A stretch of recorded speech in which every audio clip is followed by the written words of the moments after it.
नाज़रीन अस्सलाम वालेकुम। रिसाइट टुडे के खास बासलाहियत मालेगांव, मेरा अज़्म मेरी पहचान। रिसाइट टुडे हमेशा ऐसी शख्सियत को आप लोगों के सामने पेश करता है जो अपने काम में, अपने हुनर में माहिर हो। आज हम ऐसी एक शख्सियत से हम मुलाकात करने जा रहे हैं जो MS सेट उर्दू में पहला बंदा है जो क्वालिफाइड जर्नलिज्म में महाराष्ट्र मालेगांव में महाराष्ट्र में अव्वल मकाम और पूरे मुल्क की सतह पर जिसने चौथा मकाम हासिल। कम उम्र में ही इस शख्स ने कम से कम 1300 आर्टिकल के जरिए लोगों की रहनुमाई की है और 10 से ज़ायद किताबों को उसने शाये करके अपनी तालीमी काबिलियत का लोहा भी मनवाया है। साथ ही साथ नूर एकेडमी के ज़रिए लोगों को MPSC UPSC जैसे एग्ज़ाम में मदद कर रहे हैं। मेरी मुराद अताउर रहमान नूरी साहब। अताउर रहमान नूरी साहब, रिसाइट टुडे में हम आपका इस्तेक़बाल करते हैं, वेलकम करते हैं।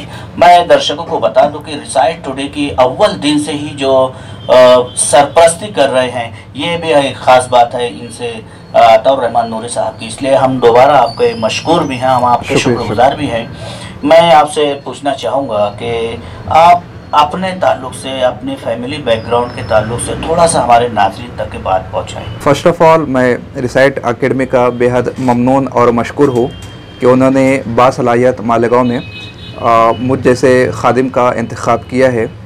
और रही बात फैमिली बैकग्राउंड की, तो बहुत ही ऑर्डिनरी फैमिली से मैं बिलोंग करता हूँ। मेरे दादा दादी और नाना नानी ये शहर जालना से माइग्रेट होकर शहर मालेगांव तशरीफ़ लाए थे और चूँकि मेरी जाए विलादत मालेगांव ही है, इसलिए शहर मालेगांव मेरा वतन असली है।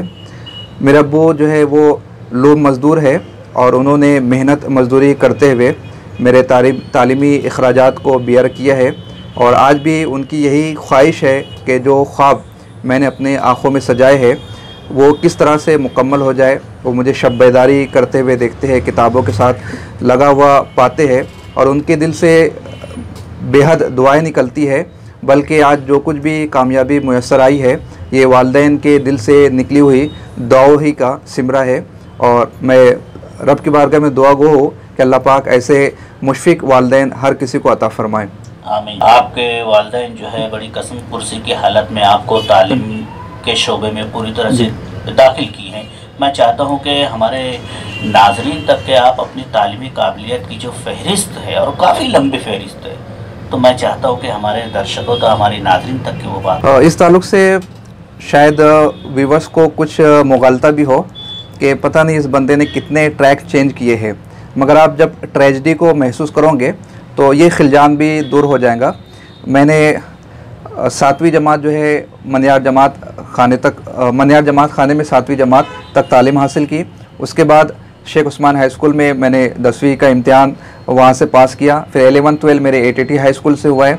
उसके बाद मैंने एडमिशन लिया था D फॉर्म में AIT institute of pharmacy Malegaon में। उसके बाद मैंने करियर के लिए फार्मेसी का इंतखाब किया, कुछ जगह पर ट्रेनिंग ली और फिल वक्त एज ए फार्मासिस्ट मैं खिदमत अंजाम दे रहा हूँ अभिनंदन हॉस्पिटल में, हार्दिक मेडिकल में। इन तमाम ड्यूटीज़ को निभाते हुए मैंने BA किया, MA किया, MS सेट, पेट, साथ ही साथ नेट। तो यहाँ पर बताने का लब्बे-लुबाब ये है कि बराह रास्त मैं 12 के बाद BA में एडमिशन ले सकता था, मगर घरेलू हालात इस बात की इजाज़त नहीं देते थे कि मैं फुल टाइम स्टडी के लिए अपने आप को वक्फ़ कर दूं। तो पार्ट टाइम जॉब करते हुए मैंने ये तमाम चीज़ों को अचीव किए हैं और इस कदर अचीव किया है कि जब मैं BA का स्टूडेंट था तो पूरी यूनिवर्सिटी में, पूरे कॉलेज में मैंने टॉप किया। उसके बाद MA में पूरे डिपार्टमेंट में MSG कॉलेज में 4 सेमेस्टर्स में मैंने आउटस्टैंडिंग पोजीशन हासिल की। उसके बाद साल 2015 में पहली मरतबा MS सेट का जो एग्ज़ाम होता है रियासती सतह पर, जिसमें क्वालिफाई होने वाला महाराष्ट्र में और गोवा में प्रोफेसरशिप के लिए या रिसर्च के लिए एलिजिबल होता है, तो पहले ही अटेम्प्ट में उसको मैंने क्वालिफाई किया। उसके बाद फिर मैंने मराठवाड़ा यूनिवर्सिटी में पेट का एग्ज़ाम दिया और बिहमदिही ताला पूरी यूनिवर्सिटी में मैंने 2nd पोजीशन हासिल की। और अभी जो रिज़ल्ट डिक्लेयर हुआ 31 जुलाई 2018 को, तो बिहमदिही ताला नेट इम्तिहान में को मैंने ना सिर्फ क्रैक किया है बल्कि JRF भी हासिल किया है। ये इम्तिहान बड़ा ही मुमताज़ और मुनफरिद होता है, जिसमें लाखों बच्चे हर साल शिरकत करते हैं। तो ये कुछ तालीमी सिलसिला था जो मैं दराज किए हुए हूँ। माशाअल्लाह, काफ़ी आपका तालीमी सिलसिला काफ़ी तवील भी है और जद्दोजहद से भरा हुआ है। आपकी ज़िंदगी में ऐसा कोई टर्निंग पॉइंट जिसको आपने अपने आप को तालीम के लिए वक्फ कर दिया? जी हाँ, ये बड़ा बेहतर सवाल है। एक्चुअली 10 के बाद घरेलू माशी तंगी की सबब मैंने पढ़ाई बंद कर दी थी और आबिद मास्टर के यहाँ मैं टेलरिंग का काम किया करता था। उसके बाद मेरी ज़िंदगी में ऐसा सानिया पेश आया कि आदर्श होटल जो अपने बस स्टैंड के पास वाक़ है, एक बस के ज़रिए से मेरा हादसा हुआ, बल्कि उसको आज भी महसूस करता हूँ तो रोंगटे खड़े हो जाते हैं। तकरीबन 2.5-3 महीना मैं हॉस्पिटलाइज था और यकी बात दिगरी अब तक कि मेरे उसी हादसे की वजह से 7 ऑपरेशन हो चुके हैं। लेकिन अज़्म था, हिम्मत थी, पेरेंट्स ने सहारा दिया। वापस 1.5 से 2 साल के गैप के बाद मैंने 11वीं में एडमिशन लिया और फिर कहीं पर भी वो सानिया मेरी राह में रुकावट नहीं बना, वो हायल नहीं हुआ। मुसलसल जहद मुसलसल के साथ मैं अपनी कामयाबी की तरफ बढ़ता रहा। तो अगर किसी की ज़िंदगी में कोई सानिया आता है तो उससे उसे अपने आप को कमतर महसूस नहीं करना चाहिए या अपना ट्रैक तब्दील नहीं करना चाहिए। बहुत कुछ अचीव किया जा सकता है उन सानियात से उभरने के बाद भी। तो देखा नाज़रीन, अगर कोई हादसा हमारे साथ रूनुमा हो तो उसका बहाना बनाकर हम जिंदगी की रफ्तार को रोक नहीं सकते। हमारे सामने एक मिसाल है हमारे अताउर रहमान नूरी साहब के। उनके साथ इतना बड़ा सानिया होने के बाद भी उन्होंने अपनी ज़िंदगी को बेहतर करने की कोशिश की है। आपने जैसे अभी आजकल अखबार में आपका काफ़ी जिक्र है, आपने नेट पास किया है। ये नेट पास करना और पास करने के बाद इसका फ़ायदा क्या है, इसकी ज़रूरत क्या है?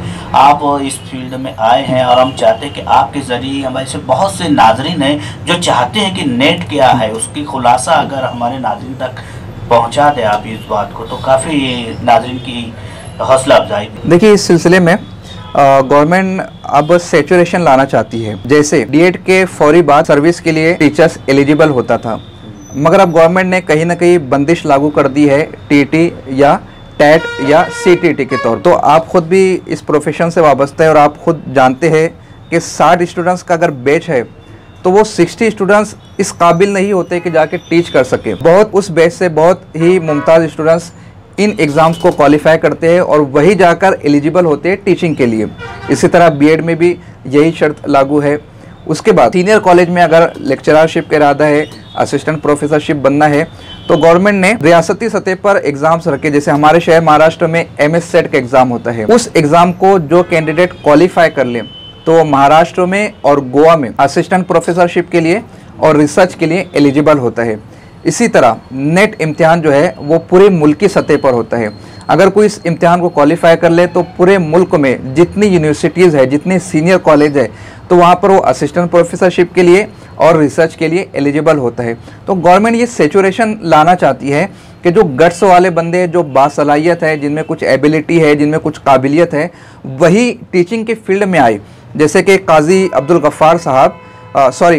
सत्तार साहब जो कि अलीगढ़ मुस्लिम यूनिवर्सिटी के प्रोफेसर रह चुके हैं, वो अपने इंटरव्यू में बोलते हैं और कहीं ना कहीं ये आपका मुशाहिदा भी रहा होगा, उनका ये जुमला है कि बहुत सारे सीनियर कॉलेज में ऐसे टीचर्स हैं जिनकी काबिलियत इस कदर पस्त है कि उन्हें प्राइमरी टीचर्स होना चाहिए और बहुत सारे प्राइमरी स्कूलों में ऐसे टीचर्स मौजूद हैं जिन्हें सीनियर कॉलेजेस में होना चाहिए। तो ये हकीकत हाल है।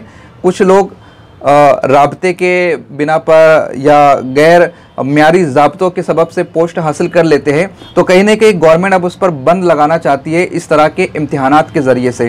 तो नेट उसी सिलसिले की कड़ी है कि वही स्टूडेंट अब सीनियर कॉलेज में लेक्चररशिप के लिए एलिजिबल होंगे जो नेट क्वालिफाई होंगे और उन्हीं को रिसर्च के लिए एलिजिबल करार दिया जाएगा। डिसाइड टुडे के खास एपिसोड बासलाहियत मालेगांव, मेरा अज़्म मेरी पहचान में आपका इस्तकबाल है। हम बात कर रहे हैं अताउर रहमान नूरी साहब से। नूरी साहब, मैं आपसे पूछना चाहूँगा कि नेट, सेट, पेट ये है क्या, इसमें कितना फ़र्क है और इसे पास करने पर क्या नतीजे हासिल होते हैं? देखिए, जैसा कि अभी मैंने बताया कि गवर्नमेंट सेचुरेशन लाना चाहती है जॉब में, तो इसी एतबार से कुछ इम्तिहानात रियासती सतह पर मुनक्किद होते हैं, कुछ इम्तिहानात मुल्की सतह पर मुनक्किद होते हैं। अगर मैं इस बात का ख्वाहिशमंद हूँ कि रियासत महाराष्ट्र में प्रोफेसरशिप के लिए एलिजिबल करार दिया जाओ, तो उसके लिए मुझे MS सेट पर फोकस करना होगा। अगर मैं इस इम्तिहान को पास आउट कर लेता हूँ तो महाराष्ट्र के साथ साथ गोवा में भी लेक्चरशिप के लिए या रिसर्च के लिए मैं एलिजिबल हो जाऊँगा। इसके बरक्स नेट इम्तिहान ऐसा है कि अगर उसे पास कर लिया जाए तो फिर इनफरादी तौर पर मुख्तलिफ रियासतों के जो इम्तिहानात होते हैं उसे पास करने की ज़रूरत नहीं, ये एग्ज़ाम ही तमाम रियासतों के लिए काफ़ी होता है। और पेट एग्ज़ाम ये रिसर्च के लिए होता है, इसको पास आउट करने वाला बंदा असिस्टेंट प्रोफेसरशिप के लिए एलिजिबल करार नहीं दिया जाता। अलबत्ता जिस यूनिवर्सिटी से इस कैंडिडेट ने पेट इम्तिहान को पास किया है, सिर्फ उस ही यूनिवर्सिटी में वो रिसर्च के लिए अहल होगा। फॉर एग्ज़ाम्पल, महाराष्ट्र में अगर यूनिवर्सिटियों की बात की जाए तो नॉर्थ महाराष्ट्र यूनिवर्सिटी है, मराठवाड़ा यूनिवर्सिटी है, पुणे यूनिवर्सिटी है, मुंबई यूनिवर्सिटी है। अगर मुझे PhD करना है मराठवाड़ा यूनिवर्सिटी से तो मुझे मराठवाड़ा यूनिवर्सिटी का पेट एग्ज़ाम क्वालिफाई करना होगा। अब ऐसा नहीं कि मैं वहाँ का पेट एग्ज़ाम क्वालिफाई करके नॉर्थ महाराष्ट्र में अप्लाई करूँ, इसलिए कि मैंने वहाँ का एग्ज़ाम क्रैक नहीं किया है। लेकिन अगर मैं MS सेट क्वालिफाई कर लेता हूँ तो फिर मैं पूरे महाराष्ट्र में जितनी भी यूनिवर्सिटीज़ हैं हर जगह अप्लाई करने की पोजीशन में आ जाऊँगा। इसी तरह अगर मैं नेट क्वालिफाई कर लेता हूँ तो पूरे हिंदुस्तान की जितनी यूनिवर्सिटीज़ है वहाँ पर अप्लाई करने के लिए मैं पोजीशन में आ जाऊँगा और एलिजिबल करार दिया जाऊँगा। तो यही फ़र्क है सेट, पेट और नेट में। इसमें जो सबसे अहम इम्तिहान है नेट का, और इसी में अब हुकूमत बहुत सारी तब्दीलियाँ ला रही है। जैसे पहले इम्तिहान मुनक्किद होता था UGC के अंडर में, मगर वो फिर काम सौंप दिया गया CBSE को, मगर अब CBSE ने भी हाथ उठा लिया है। अब ये इम्तिहान दिसंबर 2018 से NTA नेशनल टेस्टिंग एजेंसी के ज़रिए से लिया जाने वाला है। पहले UGC के अंडर में ये डिस्क्रिप्टिव हुआ करता था, फिर बाद में उसे ऑब्जेक्टिव बना दिया गया। पहले 3 पेपर हुआ करते थे, अब इस साल 2 पेपर कर दिए गए। अब NTA जो ला रही है वो कंप्यूटर बेस्ड एग्ज़ाम लॉन्च कर रही है, और कहीं ना कहीं 2019 में नेगेटिव मार्किंग के भी चांसेस है। तो बेहतर तौर पर उसमें तब्दीली डालने की कोशिश की जा रही है, और NTA ने यही दावा पेश किया है कि हम क्वालिटी को इम्प्रूव करना चाहते हैं। कहीं ना कहीं इसमें भी स्टूडेंट्स पास आउट हो जा रहे थे, या इसे एक तरह का बैरियर भी करार दिया जा सकता है, और एक तरह का क्वालिटी इम्प्रूवमेंट के लिए आइडिया भी करार दिया जा सकता है। तो यही बुनियादी फ़र्क है नेट, सेट और पेट इम्तिहान। देखा नाज़रीन, तलबा के स्टूडेंट की काबिलियत को निखारने के लिए ये सारे एग्ज़ाम को पास करना ज़रूरी करार दिया गया है। UPSC एग्ज़ाम में उर्दू मजमून की तैयारी किस तरह से करें? हमारे मुस्लिम तलबा भी चाहते हैं कि UPSC MPSC जैसे एग्ज़ाम में पास हों, तो उसके लिए किस तरह से तैयार? जाहिर सर, ये बहुत बेहतर सवाल आपने किया है। हमारी सोसाइटी में बहुत ज़्यादा रूमर है कि जिस तरह राज्य सेवा का इम्तिहान है उसके लिए मराठी में कमांड हासिल होना ज़रूरी है, उसी तरह UPSC के लिए इंग्लिश में कमांड होना ज़रूरी है। इसमें कोई दो राय नहीं कि इंग्लिश में कमांड होनी चाहिए, मगर जो बंदा उर्दू में कमांड रखता है वो भी इस इम्तिहान को देने का अहल है। सिर्फ प्रीलिम इम्तिहान उसे इंग्लिश ज़बान में या हिंदी मीडियम में देना होगा। उसके बाद पहले पेपर जो 2 क्वालिफायर होते हैं उसमें एक इंडियन लैंग्वेज है और दूसरी इंग्लिश कंपलसरी है। इंडियन लैंग्वेज में उर्दू ज़बान भी शामिल है, इसलिए यहाँ पर सिर्फ एक चीज़ रह जाती है, इंग्लिश कंपलसरी। उसके बाद के जो बकिया के 5 पेपर्स होते हैं, GS1, GS2, GS3, GS4 और एस्से राइटिंग, तो ये तमाम ही पेपर्स उर्दू ज़बान में लिखे जा सकते हैं। उर्दू ज़बान में मवाद हासिल है, और उसके बाद इन 5 पेपर के अलावा 2 पेपर होते हैं ऑप्शनल के। इन 2 पेपर्स में उर्दू ज़बान भी शामिल है। तो हम जो पहली से पढ़ते आ रहे हैं या जो 5वीं से पढ़ते आ रहे हैं, या जिन लोगों ने उर्दू मजमून से BA किया है, MA किया है, तो वो जो सिलेबस का हिस्सा है वही तमाम किताबें UPSC में ऑप्शनल का हिस्सा है। तो हमें फिर ऑप्शनल के लिए और अलग से मेहनत करने की ज़रूरत नहीं। जो बुनियादी तालीम हमने हासिल की है उसी में हम यहाँ पर ज़्यादा स्कोर कर सकते हैं, और इसी की तरफ गाइडलाइन करने के लिए हम कुछ काम भी अंजाम दे रहे हैं। ऐसे IAS ऑफिसर्स के इंटरव्यूज़ हम कंडक्ट करने की कोशिश कर रहे हैं जिन्होंने उर्दू ऑप्शनल से IAS का एग्ज़ाम पास किए हैं। तो ये आपसे भी मैं गुजारिश करूँगा कि रिसाइट के ज़रिए से आप सोसाइटी में अवेयरनेस को फैलाने की कोशिश करें कि उर्दू इम्तिहान, उर्दू ज़बान के ज़रिए UPSC इम्तिहान दिया जा सकता है। और कहीं ना कहीं ये बहुत बड़ा बेनिफिट है। पहला पेपर क्वालिफायर वो 250 मार्क्स का होता है, 2 पेपर ऑप्शनल के वो 500 मार्क्स के होते हैं। यूपीएससी जो कि मुल्क का सबसे सख्त तरीन इम्तिहान है, तकरीबन 2250 मार्क्स का होता है। अगर उसमें 750 मार्क्स उर्दू को मिल जाए तो ये उर्दू वालों के लिए खुशनसीबी है कि वो अच्छा खासा स्कोर कर सकते हैं, अच्छे खासे नंबरात हासिल कर सकते हैं। तो आपसे एक गुजारिश है कि ये जो रूमर बना हुआ है ज़बान के बैरियर का, उससे आप दूर करें और उर्दू में बच्चे इसे लिख सकते हैं। इसका मवाद अवेलेबल है, इसकी कोचिंग सेंटर्स अवेलेबल है। बस हमें घर छोड़ना होगा, नींद की कुर्बानी देनी होगी, शादी ब्याह को छोड़ना होगा और एक टारगेट अचीव करने के लिए अंत तक कोशिश करनी होगी। तो देखा नाज़रीन, हमारे अता नूरी साहब ने भी हमें एक बड़ी अच्छी बात बताई है कि उर्दू ज़बान यूपीएससी में शामिल है और 2200 में से तकरीबन 750 मार्क्स हम उर्दू के ज़रिए हासिल कर सकते हैं। उसके बाद हम ऐसा एग्ज़ाम देने के लिए इंग्लिश हमारे पास है तो कम से कम हम उर्दू के ज़रिए हम यूपीएससी एग्ज़ाम को पास करने की कोशिश कर सकते हैं। और आपने हिदायत भी दी है कि इसके लिए थोड़ा सा हमें कुर्बानी देना होगी। क्या एमपीएससी एग्ज़ाम में उर्दू की कोई जगह? जी, चूँकि हम महाराष्ट्र से बिलोंग करते हैं इसलिए यहाँ की जो सरकारी ज़बान है वो मराठी है और जो राज्य सेवा के इम्तिहानात होते हैं वो इंग्लिश या मराठी ज़बानों में लिए जाते हैं। इसलिए यूपीएससी में तो वेटेज है, एमपीएससी में वेटेज नहीं है। ऐसी वो रियासतें जहाँ पर उर्दू को मान्यता दी जाती है वहाँ पर इसका वेटेज हो सकता है, लेकिन महाराष्ट्र में नहीं है। महाराष्ट्र में मतलब मराठी ज़बान होने की वजह से और उसको उर्दू को उसमें ज़्यादा कोई अहमियत नहीं हासिल है। ये आपने बहुत अच्छी बात बताई यूपीएससी एग्ज़ाम के ताल्लुक से। ख़ास तौर से आप जो है बहुत सारे आप अपने चैनल के ज़रिए, मैं नाज़रीन को बता दूं कि नूर एकेडमी, जैसा मैंने शुरू में बताया था कि आप उसके रोए रवा सरपरस्त भी है और उसी के ज़रिए मुख्तलिफ़ वीडियोस, आर्टिकल्स और लेक्चर्स के ज़रिए बहुत से बच्चों की आपने रहनुमाई की।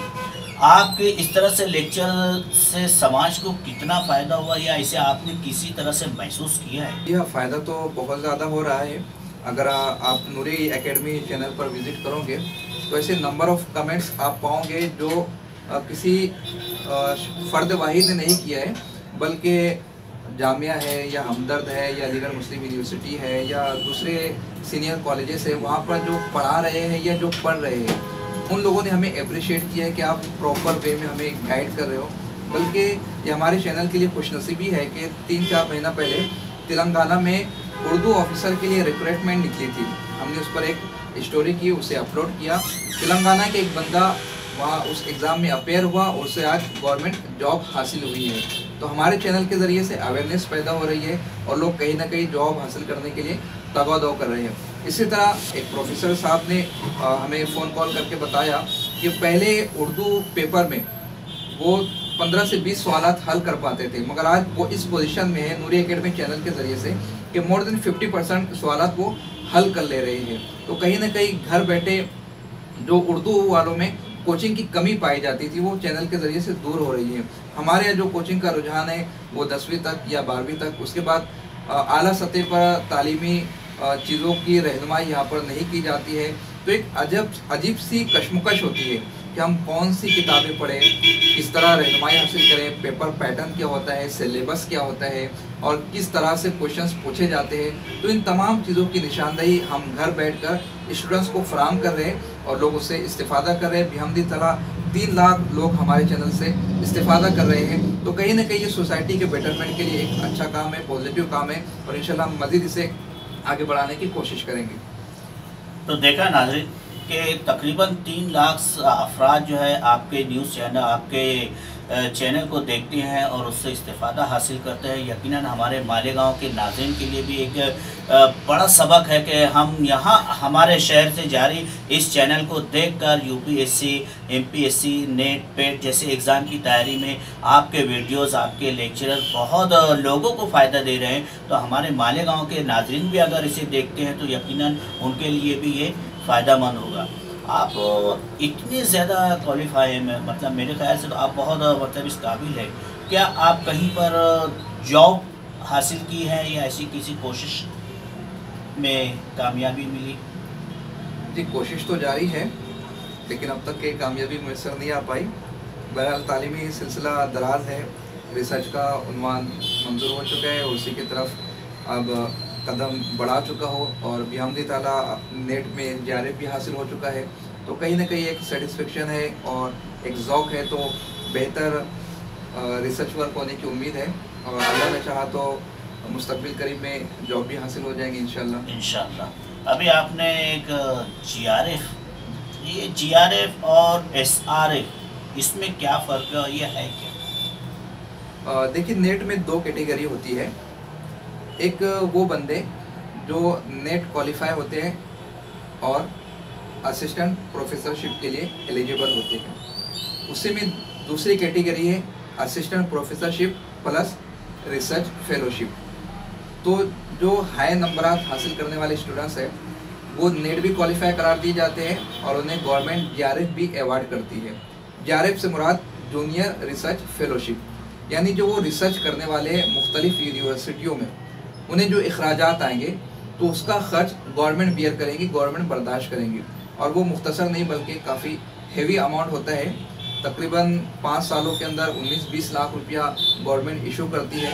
तो पहले 2 साल जो होते हैं वो जूनियर रिसर्च के लिए होते हैं और बकिया के जो 3 साल होते हैं वो सीनियर रिसर्च फेलोशिप के तौर पर दिए जाते हैं। तो इनिशियल जो 2 ईयर्स है वो JRF कहलाया जाता है और जो बाद के 3 ईयर्स है वो सीनियर रिसर्च फेलोशिप कहलाए जाते हैं। तो JRF और SRF ये भी हमारे नाज़रीन के लिए कुछ नया होगा, जिसे अताउर रहमान नूरी साहब ने पूरी तरह से खुलासा किया। नेट सेट पेट में तो बहुत से काबिल जो रहते हैं स्टूडेंट्स वो ही इसमें आगे बढ़ते हैं।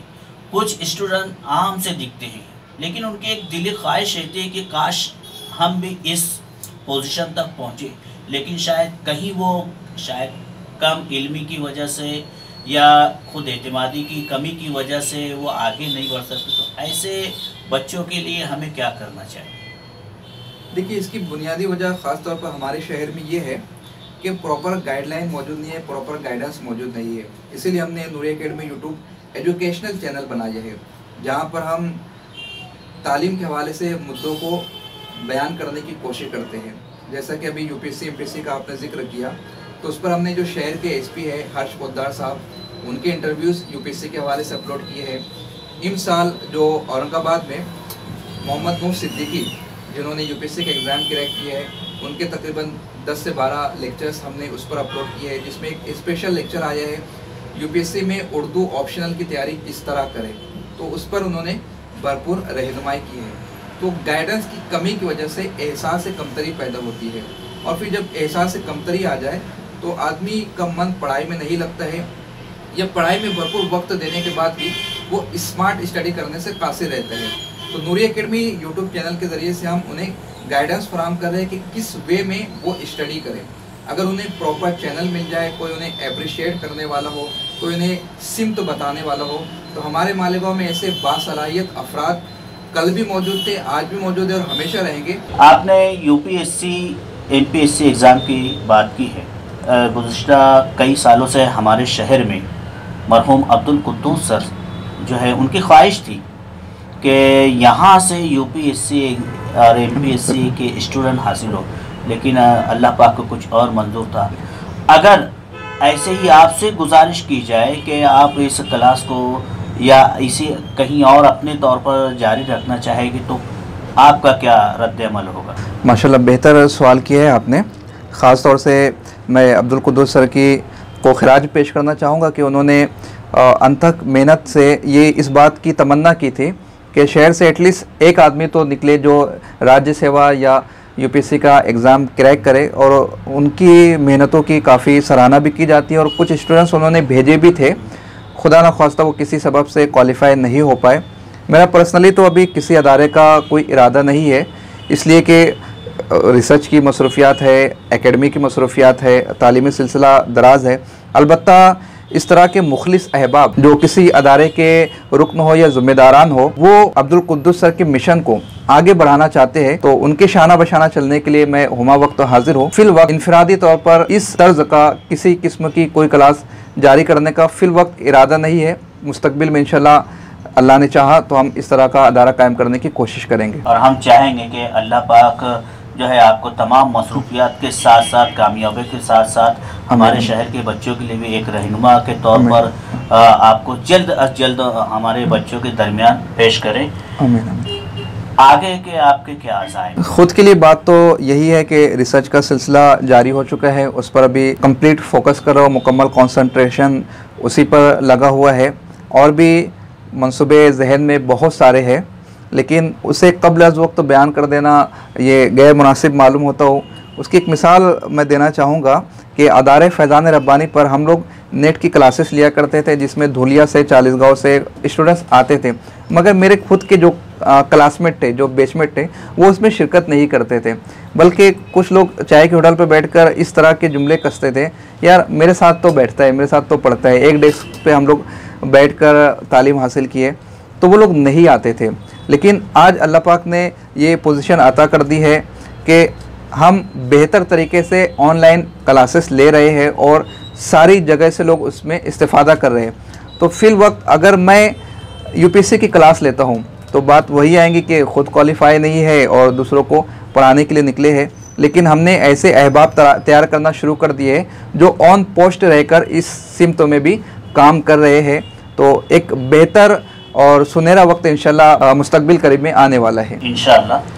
बासलाहियत मालेगांव, मेरा अज़्म मेरी पहचान, रिसाइट टुडे की इस खास एपिसोड में अताउर रहमान नूरी साहब से हमारी बातचीत जारी है। हम उनसे आखिरी सवाल पूछना चाहेंगे कि समाज के लिए आपका क्या पैगाम? समाज के लिए, सोसाइटी के लिए मैं यही पैगाम देना चाहूँगा जो खानकाए मारहरा से दिया गया है कि आधी रोटी खाइए, बच्चों को पढ़ाइए। आज तालीम की बहुत ज़्यादा ज़रूरत है, तालीमी मियार हमारा बहुत पस्त हो चुका है, हम पिछड़ चुके हैं। सचर कमेटी की रिपोर्ट के बाद ये एहसास होने लगा था कि अब हमें बेदारी शायद आ जाएंगी, मगर अब तक कि हम बेदार होने से कासिर है। इसीलिए खानकाए मारहरा ने ये पैगाम दिया है, ये नारा दिया है कि भले ही आप आधी रोटी खाए, भूखे रहे, प्यासे रहे, लेकिन आप अपने बच्चों को तालीम से आरास्ता करें। और आपके रिसाइट एकेडमी के ज़रिए से मैं यही पैगाम पेरेंट्स को देना चाहूँगा कि वो अपने बच्चों को फजूल कामों में या फजूल मशगूलियात में मुनहमिक रखने के बजाय तालीम और तरबियत पर फोकस करें। स्टूडेंट से भी मैं गुजारिश करूँगा कि आपको अगर पेरेंट्स पढ़ा रहे हैं तो आप फजूल की दोस्ती ना करते हुए अपने मकसद पर, अपने टारगेट पर फोकस करें। पेरेंट्स बहुत ही मुशक्क़त के साथ कमाते हैं और आप पर खर्च करते हैं, तो आप उसका मिसयूज़ ना करें। जब आपको बाप कमाई मिल रही है तो आप उसका सही तरीके से यूटिलाइज़ करें। जब आप कमाई पर आ जाओगे तब एहसास होगा कि किस तरह से पैसा हासिल किया जाता है। तो यही पैगाम देना चाहूँगा कि तालीम के ऊपर फोकस किया जाए और तालीमी मियार को बुलंद किया जाए। तो नाज़रीन, एक बेहतरीन पैगाम के साथ अताउर रहमान नूरी साहब से हम रुखसती चाहते हैं। आप हमारे यहाँ पर हमारे रिसाइट टुडे में आए और रिसाइट टुडे के माध्यम से आपने जो है हमारे नाज़रीन को बहुत सारी मालूमात दी, इसके लिए हम आपके शुक्रगुज़ार हैं। जी शुक्रिया। वेलकम। शुक्रिया सर, बेहद शुक्रिया।